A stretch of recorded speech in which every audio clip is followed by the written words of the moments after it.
여러분들, 여러분 8월 23일이 무슨 날인지 아시나요? 오! 뭐야, 리언설 어떻게 알아요? 여러분들에는 좀 익숙하지 않은 단어일 수도 있는데 바로 처서라는 날입니다. 처서라는 뜻이 뭐라고요? 한솔아? 가을이 다가오는 좋아요. 처서라는 말의 뜻은 여름이 지나면 더위도 가시고 신선한 가을을 맞이하게 되는 절기라는 뜻입니다. 그래서 요즘 날씨가 많이 죽어서 너무 좀 추울 때도 있는 것 같아요. 전도사님도 원래 반팔을 입고 다니다가 추워가지고 이렇게 긴팔을 입고 왔습니다. 그래서 전도사님도 많이 이렇게 어렵기도 해요. 그런데 여러분들 그렇다면 여름이 이제 다 지나가고 이제 가을이 이제 점점 온 것 같은 느낌이 많이 드는데요. 그렇다면 여러분들은 여름을 또 여름방학을 어떻게 보내셨나요? 전도사님은 여름이 시작되고 나서 전도사님 대학교 앞에 헬스장이 하나가 이렇게 생겼습니다. 진짜 헬스장을 찍었어요. 헬스장이 생겼어요. 그래서 전도사님은 한번 전도사님이 이제 운동을 해보자. 몸도 안 좋고 맞아요. 고릴라짐 이렇게 그래서 운동을 한번 해보자라는 생각이 들었습니다. 그리고 샤워를 하면서 제 몸을 보는데 너무 보잘것이 없는 거예요. 그래가지고 이래서는 안 되겠다. 여름에 한번 바다에서 옷통을 한번 벗어보자라는 생각을 가지고 저는 열심히 헬스장에서 열심히 운동을 이렇게 열심히 했습니다. 열심히 운동을 처음에는 했어요. 주 4일 동안 가면서 이게 몸무게보다 근성장이 조금씩 됐습니다. 진짜 같죠? 실제 몸도 저렇게 말랐어요. 알죠? 저렇게 됐습니다. 그런데 저는 가면 갈수록 저는 게을러지다 보니까 처음에는 내가 바다에 한번 가보자, 몸짱이 돼보자 했는데 저는 가면 갈수록 이렇게 헬스장에 가는 빈도가 극적으로 사라지게 되었습니다. 그래서 헬스장에 가지 않게 됐어요. 잘 일주일에 한 번씩밖에 잘 가지 않겠습니다. 그렇게 다 보니까 한 2개월밖에 하지 않았는데 2개월 동안 헬스장도 잘 안 가니까 선생님이 몸이 몸짱이 되었을까요? 지금 보니까 어때요? 안몸짱이에요. 그냥 나뭇가지 똑같아요 지금. 네, 그런 몸이 되었다는 거예요. 나 그래서 몸짱이 될 줄 알았는데 몸짱이 안 돼. 그렇게 극적인 변화가 없었습니다. 네, 여러분들은 어떻게 여름방학을 보내셨나요? 여름방학이 시작되기 전에 나는 이번에 공부를 열심히 해서 또 준비를 열심히 해서 2학기 때 열심히 공부를 해야겠다 하는 사람들도 있었을 것이고, 그리고 전도사님처럼 건강이 좋아져야겠다 하면서 운동을 시작한 사람도 있을 것입니다. 그리고 무엇보다 전도사님처럼 게을러서 끝까지 공부를 못했던 사람들도 분명히 있을 것입니다. 이렇게 우리는 여름을 준비하는 과정 가운데 여름을 보내왔다는 거예요. 그러면서 우리는 또 이제는 가을을 준비하고 있습니다. 그런데 여러분들 오늘 본문 말씀에는 예수님의 오실 길을 준비했던 사람이 나와 있는 거예요. 여러분 그 사람이 누군지 아는 사람? 이렇게 정적이 흐를 줄 몰라요. 흐를 수 없어요. 네, 좋아요. 좋습니다. 그렇게요. 누구라고 생각하시나요, 시사님은? 세례 요한이라는 사람입니다. 세례 요한이라는 사람이 예수님의 오실 길을 정말 잘 준비했던 사람이었어요. 그래서 오늘은 예수님에 대한 이야기가 계속해서 전도사님이 얘기하고 있는데 오늘은 세례 요한에 대한 이야기를 해보려고 합니다. 이 세례 요한은 어떤 사람이었냐면 예수님한테 이런 칭찬을 받았던 사람이에요. 뭐냐면 여자가 낳은 사람 중에 세례요한보다 위대한 사람은 없다는 거예요. 와, 이거 대단하지 않습니까? 우리가 위인들을 생각해보면 이순실, 여러 위인들이 있는데 그런 사람보다 세례요한보다 위대한 사람이 없다는 칭찬을 받고 있었던 사람입니다. 그렇다면 여러분들, 세례요한은 어떻게 학교 생활을 했고 어떻게 하루하루를 살아갔기에 예수님한테 이런 평가를 받을 수 있었던 것일까요? 오늘 본문 말씀 4절 말씀을 우리 함께 한 목소리로 읽어보도록 하겠습니다. 시작. 이 요한은 낙타털 옷을 입고 허리에 가죽띠를 띠고 음식은 메뚜기와 석청이었더라. 세례 요한이 무슨 옷을 입었대요, 여러분들? 아디다스 나이키가 아니에요. 어떤 옷이라고요? 낙타털 옷을 입었다는 거예요. 또 허리에는 무엇을 맸다고요? 가죽띠를 메고 음식은 마라탕이 아니라 메뚜기와 석청을 먹었던 사람이었어요. 위대한 사람이라면 정말 맛있는 빙수, 맛있는 음식들을 먹었을 텐데, 막 신라호텔, 망고 빙수, 막 이런 비싼 음식들을 먹어야 될 텐데 이런 메뚜기와 석청을 먹었던 사람이었다는 거예요. 뭐가 위대한 것인지 잘 모를 것입니다. 여러분, 전도사님이 운동을 하면서 친구한테 이러한 이야기를 들었어요. 아마 너가 몸이 커지고 싶으면 어떻게 하면 되냐면, 야, 단백질을 너 몸무게의 거의 2배 이상을 먹어야 돼 라는 얘기를 들었습니다. 130g에서 거의 한 150g을 먹으라는 얘기인데, 여러분, 닭가슴살 하나를 먹으면 27g밖에 되지 않습니다. 그런데 130g을 하루에 먹기에는 너무 쉽지 않아요. 그래서 전도사님이 처음에는 열심히 삶은 달걀도 먹고 닭가슴살도 먹고 쉐이크도 막 때려 박았습니다. 토할 것 같더라고요, 전도사님은.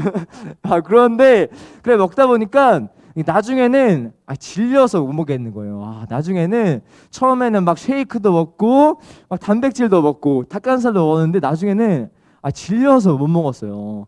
그런데 여러분, 세례요한은 뭘 먹었다고요? 메뚜기와 석청이라는 것을 먹고 살았던 사람이에요. 석청이라는 것은 바로 꿀입니다. 꿀이랑 메뚜기를 먹었던 거예요. 그렇다면 과연 이것이 이 세례요한이 뭐가 위대했던 것일까요? 여러분들, 구약에 보면 메뚜기에 대해서 어떻게 말하고 있냐면, 우리 지금은 여러분 못 먹는 음식들은 있지만 먹지 마 해서 안 먹는 음식들 있나요? 없죠? 없죠. 그런데 구약에는 하나님께서 야, 이건 먹어, 이건 먹지 마 라고 하는 음식들을 따로 분류해 놓았습니다. 그런데 이 메뚜기는 사실 하나님께서 허락하신 것이었어요. 먹을 수 있도록 허락하신 것이었다는 것이에요. 그냥 이 세례요한이 메뚜기와 석청을 먹으면서 검소하게 자란 것뿐만이 아니라, 이 세례요한은 어떤 사람이었냐면 하나님의 말씀을 굳건하게 지키며 살아갔던 사람이었다는 것이에요. 이 세례요한은 하나님의 말씀을 붙들며 하루하루를 살아갔던 사람이었다는 것이에요. 여러분, 이 메뚜기와 석청은 분명히 하나님께서 허락하시지 않은 동물이 아니었습니다. 하나님께서 먹을 수 있도록 허락하신 것이었어요. 이 세례요한은 이 사실을 통해서 우리는 무엇을 알 수 있냐면, 세례요한은 하나님의 말씀을 굳건하게 따라 계속해서 살아갔던 사람이라는 것입니다. 여러분들, 이슬람교에서는 뭐를 먹지 않나요? 돼지고기를 먹지 않습니다. 왜 돼지고기 그 맛있는 삼겹살을 먹지 못해요? 목살을 먹지 못하고 이 곱창도 먹지를 못하는 거예요, 돼지고기를. 왜 그럴까요? 이슬람 사람들에게도 이 기독교 사람들이 성경책에 있는 것처럼 코란이라고 있습니다. 그런데 코란에서 뭐라고 말하면 돼지고기는 불결한 음식이야 라고 나와 있기 때문에 이 돼지고기를 계속해서 먹지 않는 거예요. 죽을 때까지 먹지 않습니다, 이슬람교 사람들은. 그것처럼 여러분들, 이 세례요한은 하나님의 말씀을 나의 말씀으로 받아들이고 붙들며 굳건하게 살아가고 있었던 사람이었다는 거예요. 사랑하는 여러분들, 우리도 그렇게 살아가야 되지 않겠습니까?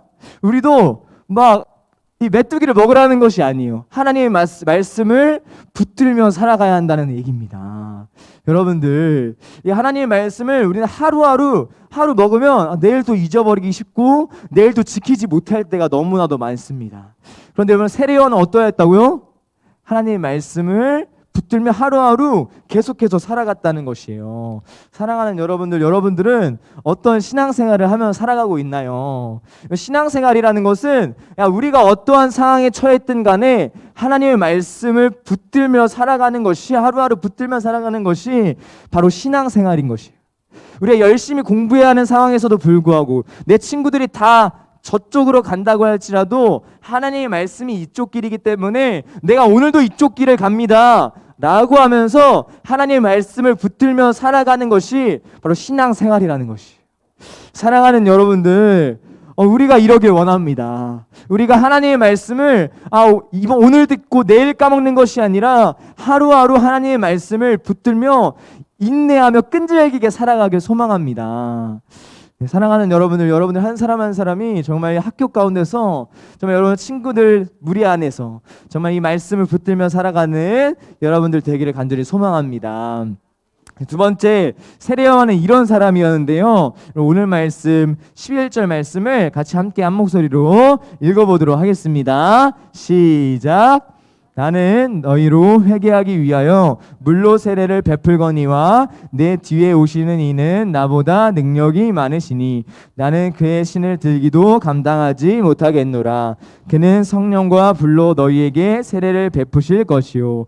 이 세례 요한은 여러분 자신이 어떠한 사람인지 정확히 알고 있었습니다. 어떤 사람이었냐면 예수님의 오실 길을 준비하고 예비하는 사람이라는 사실을 너무나도 잘 알았다는 거예요. 그래서 나를 높이기보다는 예수님을 높이는 사람이었다는 것이에요. 여러분, 세례 요한은 이때 당시에 광야에서 아무도 없는, 사람들이 많이 다니지 않는 그 땅에서 있었지만 인기가 없었던 것이 아니에요. 오늘 본문 말씀을 보면 정말 많은 사람들이 각 무리에서 이 세례 요한의 말씀을 듣기 위해서, 또한 세례 요한이 회개하라는 그 세례를 받기 위해서 많은 사람들이 찾아왔습니다.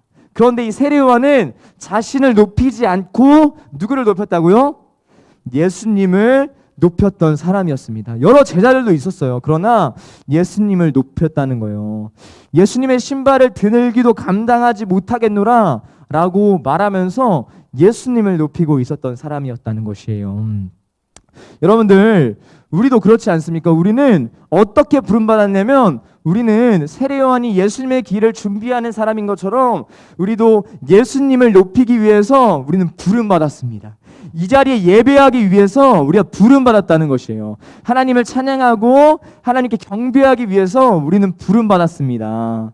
사랑하는 여러분들, 그러면 우리는 우리를 높이는 것이 맞을까요? 아니면 예수 그리스도를 높이는 것이 맞을까요? 예수님을 높이는 것이 맞는 것이에요. 예수님을. 우리를 부르신 목적은 그냥 우리가 학교 생활하라고 부른 것이 아니에요. 우리는 학교 생활을 하든 무엇을 하든 예수님을 높이기 위해서 부름받았다는 사실입니다. 여러분들이 그냥 집에서 놀아도 그것을 통해서 예수님께서 높아지셔야만 하는 것이에요. 여러분들, 전도사님이 2학기 말고 1학기가 끝나고 인스타그램에 들어가는데 이러한 글들이 참 많았습니다. 어떠한 글이냐면, 시험 만점, 자기 A뿔이다 라고 하면서 자신을 높이는 글이 정말 많았습니다. 사실 분명히 하나님께서 하셨음에도 불구하고, 그리고 분명히 하나님께서 함께 하셨음에도 불구하고 자신을 높이고 자신을 드러내고 자신을 자랑하는 사람들의 글들이 너무나도 많이 올라와 있었다는 것이에요. 여러분, 우리는 어떤가요? 무엇인가 좀 가지면 내가 자랑하고 싶고, 무엇인가 내가 좀 잘하는 것 같으면 증명하고 싶고 인정하고 싶고 다른 친구들로부터 내가 높임 받으려는 마음들을 가지고 있습니다. 그런데 여러분들, 우리가 이 자리 가운데 있는 이유, 우리를 부르신 이유가 뭐라고요? 예수님을 높이기 위해서라는 것이에요. 사랑하는 여러분들, 여러분들이 나를 높이는 것보다 예수님을 높이길 원합니다. 여러분들이 정말 잘 됐을 때, 아니면 잘 되지 못했을 때라도, 잘 되지 못했을 때도 좋아요. 언제든지 하나님께서 하셨습니다, 하나님께서 하셨습니다, 하나님께서 영광 올려드립니다 라는 고백을 하는 여러분들 되기를 소망합니다. 이제 말씀을 정리하겠습니다. 여러분, 우리는 세례 요한을 통하여 우리 두 가지의 오늘 교훈점을 발견할 수 있습니다. 첫 번째, 세례 요한은 굳건하게 하나님의 말씀을 따라 살아갔다는 것이에요. 검소한 것 이상인 것이에요. 검소한 것뿐만이 아닌 것이에요. 하나님의 말씀을 붙들며 하루하루 그렇게 살아갔다는 것입니다. 그리고 두 번째는, 세례 요한은 자신을 높이기보다 예수 그리스도를 높이는 것에 초점이 있었다는 것이, 내가 여기 가운데 온 이유를 알고 예수님을 높이기에 바빴다는 사실입니다. 사랑하는 여러분들 이제 개학을 하잖아요. 계약을 했어요. 하고 나서 학교 생활을 하면서 분명히 하나님의 말씀과 부딪히는 순간들이 분명히 찾아올 것입니다. 오늘 지켜냈지만 여러분, 내일도 지켜내셔야 하는 것이에요. 그 내일도 지켜내셔야 하는 것이에요. 사랑하는 여러분들이 먼저 하나님의 말씀을 굳건하게 지키길 소망합니다. 그리고 두 번째는, 여러분들이 학교 생활을 하면서 내가 자랑하고 싶을 때도 있고 나를 인정하고 싶을 때도 있을 것입니다. 그럴 때 여러분들의 입에서 나의 자만이 아니라 예수님이라는 단어가 여러분들의 입에서 고백되어지기를 간절히 소망합니다. 이 시간 같이 기도하겠습니다. 여러분들 눈을 감고 눈을 감고 민준이랑 눈을 감고 주은이랑 서준이랑도 눈을 감고 우리 시간 이렇게 기도했으면 좋겠습니다. 하나님 아버지, 학교에 갔을 때 친구들은 어쩌면 다 욕을 하고 어쩌면 음란한 이야기를 하고 어쩌면 다른 사람들을 미워하고 뒷담화하는 이야기를 합니다. 하나님, 그러나 내가 오늘 하나님의 말씀을 붙들며 내가 그러지 않길 원합니다. 하나님, 내가 내일 그러지 않길 원합니다. 하나님 아버지, 무엇보다 그리고 내가 어느 순간 높아졌을 때 예수 그리스도를 높이길 원합니다. 내가 낮아진 그 순간에도 예수 그리스도를 높이길 원합니다. 하나님, 나에게 그런 마음을 허락하여 주세요. 우리 이 시간 이런 기도 제목 가지고 같이 기도하도록 하겠습니다. 같이 기도합니다.